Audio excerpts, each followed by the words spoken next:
नमस्कार, आप देख रहे हैं दैनिक पंचायती राज न्यूज। मैं हूं आपके साथ श्वेता। मलगा गांव में जमीन धंसने की सूचना पर राज्य मंत्री दिलीप जायसवाल का निरीक्षण। सुरक्षा को बताया सर्वोच्च प्राथमिकता। अनूपपुर जिले के मलगा गांव SECL जमुना कोतमा क्षेत्र की आमाडान बरतराई खदान से लगे मलगा गांव में हाल ही में जमीन धंसने की सूचना के बाद मध्य प्रदेश शासन के राज्य मंत्री दिलीप जायसवाल ने मौके का निरीक्षण किया। निरीक्षण के दौरान उन्होंने अधिकारियों को सख्त निर्देश देते चैनल्स देते एक्सपेक्टेशंस की क्षेत्र में किसी भी प्रकार की दुर्घटना या जनहानि बर्दाश्त नहीं की जाएगी और आमजन की सुरक्षा सर्वोच्च प्राथमिकता है। राज्य मंत्री ने प्रभावित क्षेत्र का जायजा लेकर ग्रामीणों से सीधा संवाद किया और उनकी समस्याएं सुनी।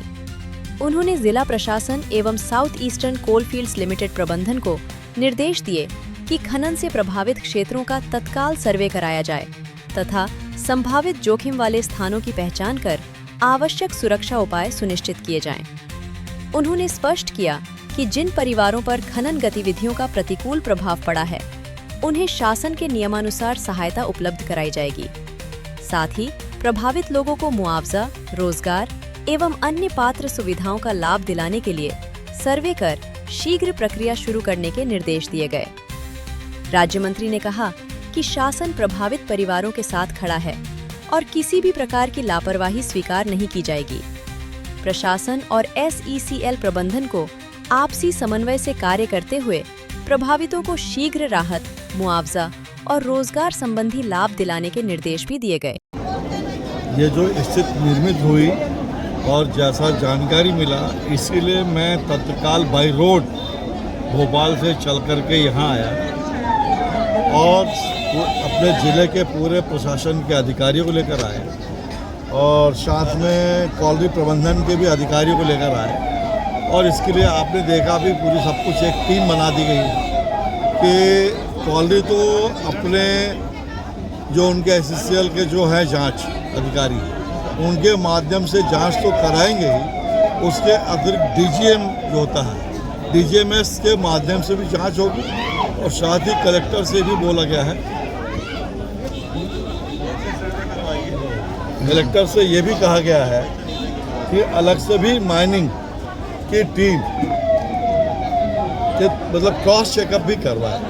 तो जिसकी भी गलती होगी इसमें, अगर बगैर इन्होंने सरफेस राइट लिए अगर ऐसा गोप किया है तो उस पर इनके खिलाफ कार्रवाई भी होगी और जिसकी ज़मीन का ऐसा हुआ उसको मुआवजा, नौकरी को भी कार्रवाई होगी। प्राइवेट कंपनी और ये जो प्राइवेट कंपनियों को स्थानीय लोगों को रोजगार नहीं दिया जा रहा है, वो आपके सामने मैंने स्पष्ट रूप से निर्देश दिया है कि जो भी कंपनी में काम कर रहे हैं उनसे पूरी सूची लीजिए, आप उसमें चेक करिए कि स्थानीय लोग कितने हैं, बाहरी लोग कितने हैं। अगर बाहरी लोग हैं और वो काम यहाँ के लोग कर सकते हैं तो यहाँ के लोग रखिए, उनको बाहर करवाइए। 2 साल से अपन प्राइवेट सूची मांग रहे हैं, ये लोग उपलब्ध नहीं करा पा रहे हैं। आप छोड़िए बातें रहोगे आप, अभी मैंने SDM साहब बोला हूँ, उनको देना ही पड़ेगा काम करना। और यहाँ पर धारा 9 लगी है लेकिन अभी तक निराकरण नहीं हो पा रहा। धारा 9 के बाद इनका अधिग्रहण का कार्य थोड़ा स्लो रहता है, लेकिन अभी ये बात हुई आज, GM ने बोला कि नहीं मुझे बहुत फास्ट कर रहे हैं और 15 दिन के अंदर सारा कागज बनाकर हेडक्वार्टर भेज रहे हैं। सर, यहाँ पर देखा जा रहा है कि ये जो नीली शेड है ये कंटिन्यू अभी हाल में ही बनाए जा रहे हैं लगातार, इस पर रोक नहीं लगाई जा रही किसी प्रकार का। किसी ने जमीन को खरीद लिया है और मान लो मैंने ही बेचा है, हमारे यहीं के लोगों ने बेच दिया किसी को भी, तो वो जमीन खरीदे तो चाहे जो चाहे वो करे, वो चाहे हरा टीन लगाए चाहे पक्का लेंटर वाला बनाए, उसको कौन रोक सकता है। धारा 9 लगने के बाद भी निर्माण हो सकता है क्या? धारा 9 लगने के बाद अगर निर्माण करेगा तो जो रूल होगा मुआवजे का मिलेगा, नहीं होगा तो नहीं मिलेगा, वो तो नियम पे होगा कार्रवाई किसी के बनाने से।